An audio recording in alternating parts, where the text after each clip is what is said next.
الحمد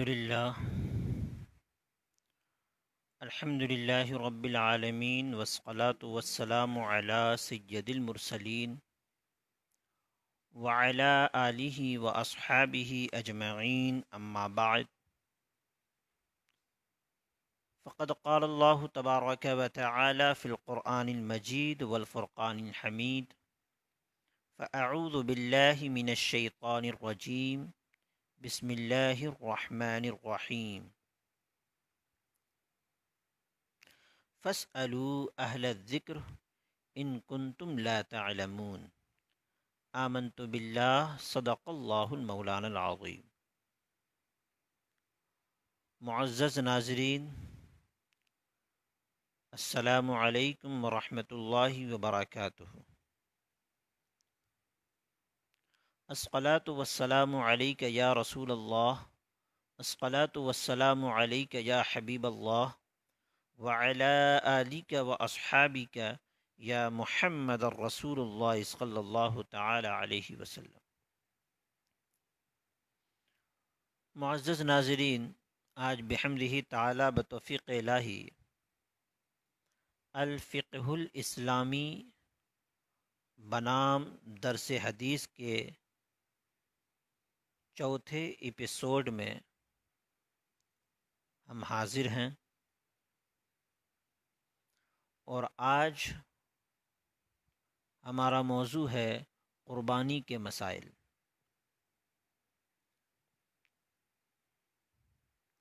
سب سے پہلی چیز کہ قربانی میں کیا مستحب ہے، اس حوالے سے ایک حدیث ہے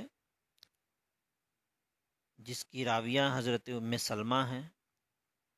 روایت میں آتا ہے عن ام سلمۃ ان النبی صلی اللہ تعالی علیہ وسلم قال اذا دخلت العشر واراد احدكم ان يضحي فلا يمس من شعره وبشره شيئا۔ حضرت ام سلمہ رضی اللہ تعالی عنہا سے روایت ہے کہ نبی کریم صلی اللہ تعالی علیہ وسلم نے فرمایا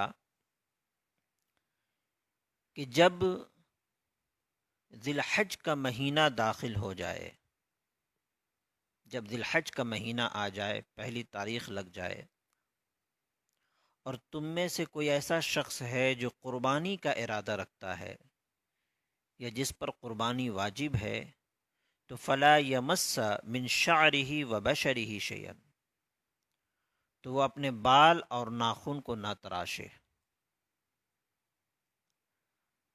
یہ مسئلہ لوگوں میں بہت مشہور ہے کہ بال اور ناخن تراشنے کے حوالے سے بعض وہ حضرات جن پر قربانی واجب نہیں ہے وہ بھی پریشان رہتے ہیں اس مسئلے کو لے کر کے کہ بال اور ناخن تراشا جائے کہ نہ تراشا جائے۔ یہاں حدیث پاک میں یہ بیان ہے کہ جب ذی الحج کا مہینہ داخل ہو وَأَرَادَ أَحَدُكُمْ أَن يُضَحِّيَ، اور تم میں سے وہ شخص جو قربانی کا ارادہ رکھتا ہے یا جس پر قربانی واجب ہے وہ قربانی کرے گا، تو فَلَا يَمَسَّ مِن شَعْرِهِ وَبَشَرِهِ شَيْئًا، تو اپنے بال اور ناخن کو نہ تراشے۔ جب قربانی آپ کر لیں تو پھر یہ تراش سکتے ہیں۔ اب سوال یہ پیدا ہوتا ہے کہ قربانی کے اس موقع پر قربانی کرنے سے پہلے بال یا ناخن کا نہ تراشنا یہ کس حکم میں آتا ہے؟ تو اس کا جواب یہ ہے کہ یہ مستحب عمل ہے۔ کیا ہے؟ مستحب عمل ہے۔ یہ کوئی فرض اور واجب نہیں ہے کہ اگر بال یا یہ کٹا لیا یا ناخن تراش لیا تو کوئی بہت بڑا گناہ ہو گیا، لیکن یہ ہے کہ حنفی مسلک میں، حنفی المذہب میں یہ مستحب عمل یہ ہے کہ جو لوگ قربانی کرتے ہیں یا جو لوگ قربانی کر رہے ہیں جن کے اوپر قربانی واجب ہے وہ بال اور ناخن نہ تراشیں۔ اور دوسری بات یہ ہے کہ قربانی نماز کے بعد کی جائے۔ ایک روایت میں آتا ہے کہ ایک شخص نے قربانی نماز سے پہلے کر لی۔ آقا کریم صلی اللہ علیہ وسلم سے جب اس بات کا تذکرہ کیا گیا تو سرکار نے فرمایا آپ کی قربانی نہیں ہوئی، تو قربانی نماز کے بعد ہی کی جائے۔ اب ایک مسئلہ اور یہاں پہ درپیش ہے کہ جو شخص قربانی نہیں کر رہے ہیں ان کے لیے بال اور ناخن کا تراشنا کیا ہے؟ تو دیکھیے یہ مستحب عمل ہے۔ اولاً تو یہ مستحب عمل ہے ان لوگوں کے لیے بھی جو لوگ قربانی کر رہے ہیں، اور دوم یہ ہے کہ جو لوگ قربانی نہیں کر رہے ہیں ان کے لیے کوئی مسئلہ ہی نہیں ہے، وہ بال اور ناخن دونوں ترشوا سکتے ہیں۔ دوسرا مسئلہ یہ ہے کہ ظاہر ہے کہ قربانی جب ہم کر رہے ہیں تو قربانی کون سا جانور کیسا ہونا چاہیے؟ اس حوالے سے ایک حدیث آتی ہے کہ اس کے راوی حضرت جابر رضی اللہ تعالیٰ عنہ ہیں۔ روایت میں آتا ہے کہ عن جابر قال قال رسول اللہ صلی اللہ تعالی علیہ وسلم لا تذبحوا الا مسنة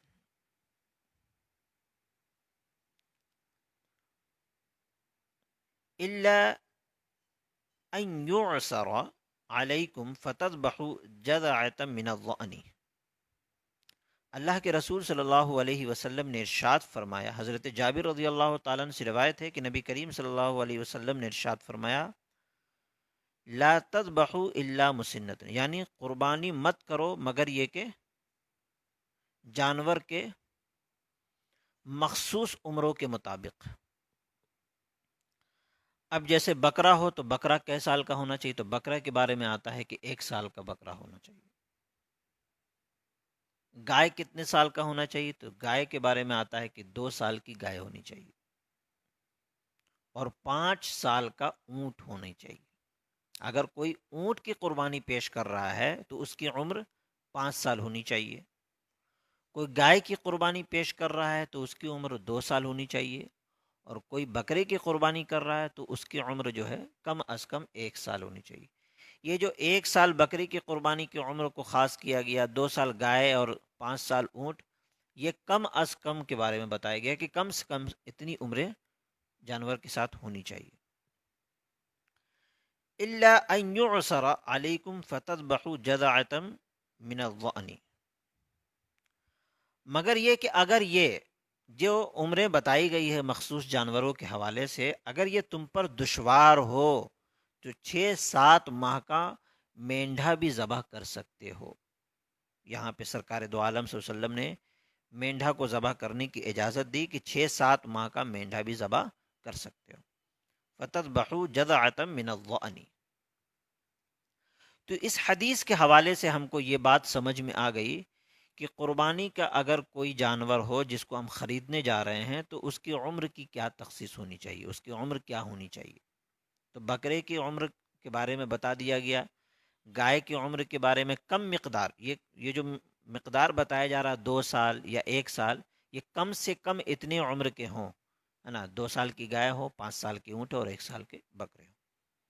لیکن اگر یہ تم پر دشوار ہے، اگر یہ آپ نہیں کر سکتے ہیں، تو پھر اللہ کے رسول صلی اللہ علیہ وسلم نے ہمیں اجازت دی کہ 6-7 ماہ کا مینڈھا بھی آپ ذبح کر سکتے ہیں۔ اب سوال یہ پیدا ہوتا، اکثر قربانی کے موقع پر لوگ مولوی صاحب کو تلاشا کرتے ہیں، ہے نا، مولوی صاحب کو تلاشتے ہیں کہ مولوی صاحب چل کے قربانی کر دیجئے، حضرت چل کے قربانی کر دیجئے، مولانا صاحب چل کے قربانی کر دیجئے۔ لیکن افضل عمل کیا ہے؟ قربانی کا افضل عمل کیا ہے؟ کس آدمی کو قربانی کرنی چاہیے؟ تو جس کے اوپر قربانی واجب ہے دراصل اسی کو قربانی کرنی چاہیے۔ اس حوالے سے ایک حدیث آتی ہے، اس کے راوی حضرت انس رضی اللہ تعالیٰ عنہ ہیں۔ عن انس قال ضحى رسول اللہ صلی اللہ تعالیٰ علیہ وسلم بکبشین املحین اقرنین قال ورأيته واضعا قدمه على صفاحهما قال وسمى وكبر۔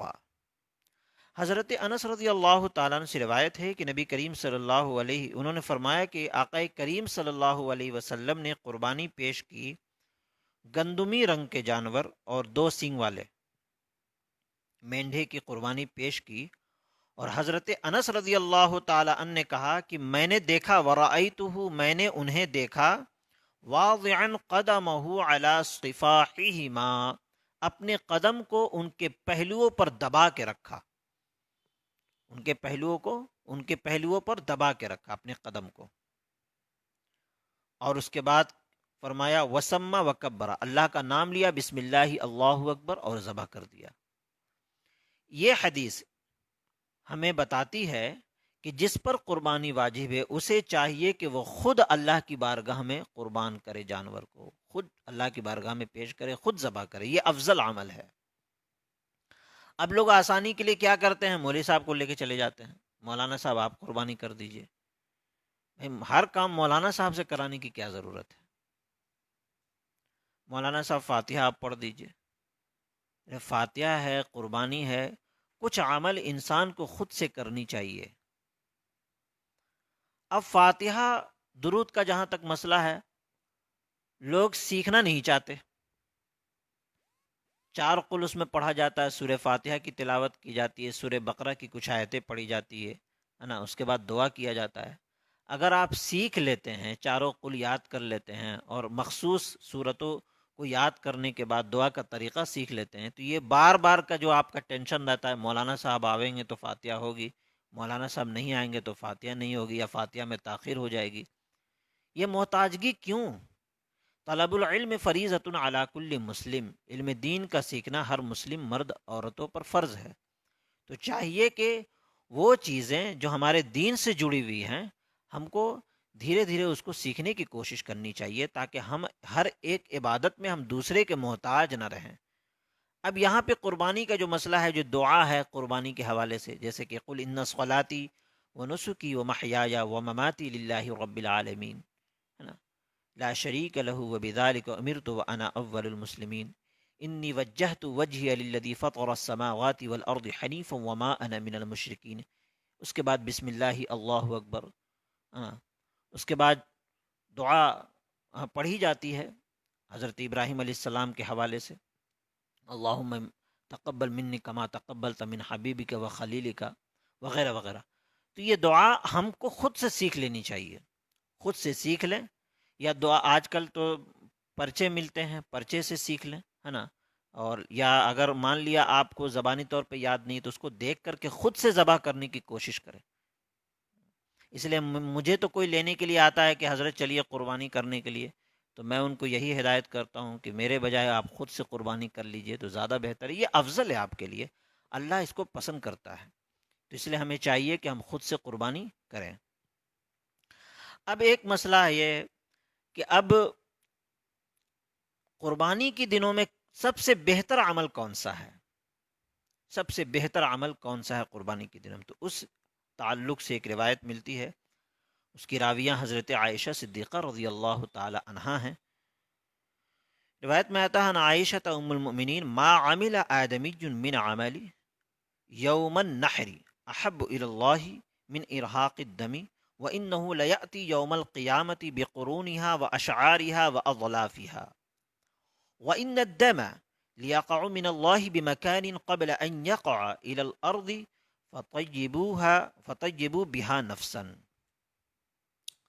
حضرت عائشہ صدیقہ رضی اللہ تعالی عنہا سے روایت ہے کہ قربانی کے دن ابن آدم کا کوئی ایسا عمل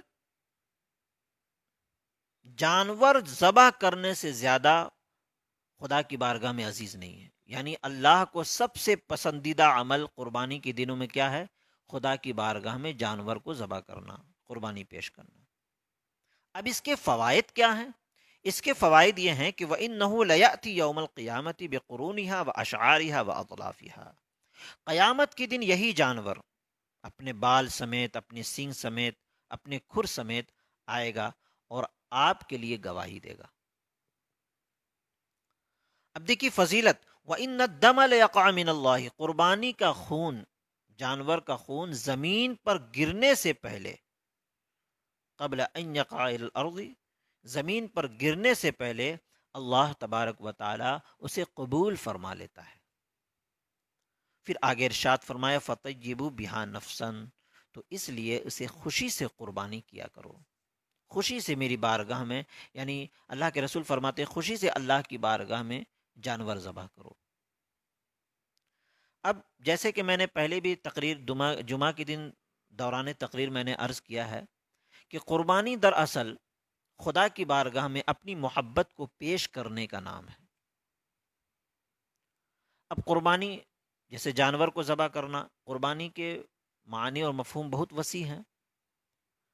ہر وہ چیز